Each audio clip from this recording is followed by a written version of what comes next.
बिस्मिल्लाहिर्रहमानिर्रहीम, अस्सलाम वालेकुम। आज भी सिखाऊंगी आप लोगों को मटन मुमताज़ बनाना। 2 लार्ज अनियन, इसके अंदर 25 बादाम, 18 काजू। अगर आप चाहे दोनों में से कोई भी चीज़ को स्किप कर सकते हैं। इसके अलावा इसमें एक डालेंगे चिकन क्यूब, ये ऑप्शनल है। ग्रीन चिलीज़ ऐड करेंगे। ग्रीन चिलीज़ मैंने लिया है 22। ये ज़्यादा स्पाइसी नहीं है, हॉट नहीं है, तो ये लाइट है, इस वजह से मैंने 22 लिया है। अगर आपके पास स्पाइसी है तो आपने सिर्फ 10 पीसेज यूज़ करना है, या अपने जायके के मुताबिक, ठीक है। फ्लेम को ऑन करेंगे, 12 मिनट इसे कुक करेंगे। प्याज को बॉईल करने का मकसद सिर्फ ये है कि प्याज का जो मीठापन है वो ख़त्म हो जाए। तो यहाँ हमारे पास मटन 1.5 kg है। Ginger garlic paste 3 tablespoon, garam masala powder 2 teaspoon, salt 1.5 teaspoon, black pepper 1 teaspoon, crush धनिया ले लें या धनिया पाउडर ले लें, जो भी आपके पास है। 1.5 टेबल स्पून दही शामिल करेंगे, 1/2 kg। अब इसको अच्छी तरह से मिक्स करेंगे। अगर आपको क्यूमिन का जायका पसंद है तो आप इसके अंदर 1.5 टीस्पून रोस्टेड क्यूमिन पाउडर भी शामिल कर सकते हैं। ये देखिए मैरिनेट मैंने कर लिया इसे। अब इसे आधे घंटे के लिए रेस्ट के लिए छोड़ेंगे, उसके बाद इसे कुक करेंगे। ये देखिए प्याज तैयार है।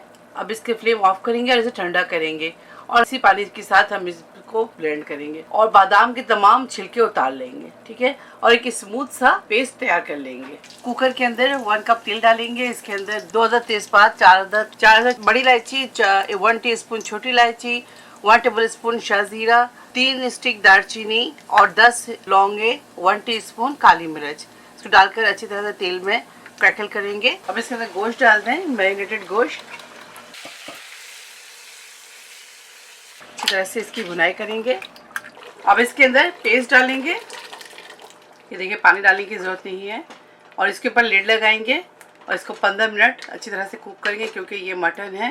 कुकर में आप लोगों को दिख नहीं रहा था, इस वजह से मैंने कुकर को चेंज कर दिया और पैन पे ही मैं कुक कर रही, ताकि आप लोगों को ईजी दिखे। 8 से 10 हरी मिर्च शामिल कर दें।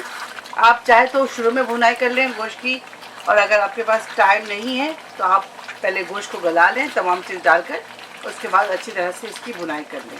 ऑयल सेपरेट होने तक इसकी आप भुनाई करें। पानी एकदम ड्राई कर लें और ऑयल सेपरेट हो जाए तब आप इसे उतार लें चूल्हे से। बिस्मिल्लाह, ये देखें ऑयल सेपरेट हो चुके हैं और अच्छी तरह से इसकी भुनाई हो गई है। और फ्लेम ऑफ करेंगे और आप देख इसका टेक्सचर देखें, बिल्कुल क्रीमी। फ्लेम ऑफ करते हैं और इसे डिश आउट करते हैं। मटन मुमताज़ तैयार है। आप इसे ज़रूर ट्राई करें, मुझे दुआ में याद रखें। अगर आपको मेरी मटन मुमताज़ की रेसिपी अच्छी लगी तो इसे ज़्यादा से ज़्यादा लाइक करें, एक कमेंट करें और इसे अपने फैमिली फ्रेंड के साथ शेयर करें। इंशाल्लाह नेक्स्ट कोई अच्छी रेसिपी के साथ फिर हाजिर होंगे। तब तक आप लोग अपना बहुत ख्याल रखें। Stay safe, take care, lots of love. अल्लाह हाफिज़, अस्सलाम वालेकुम।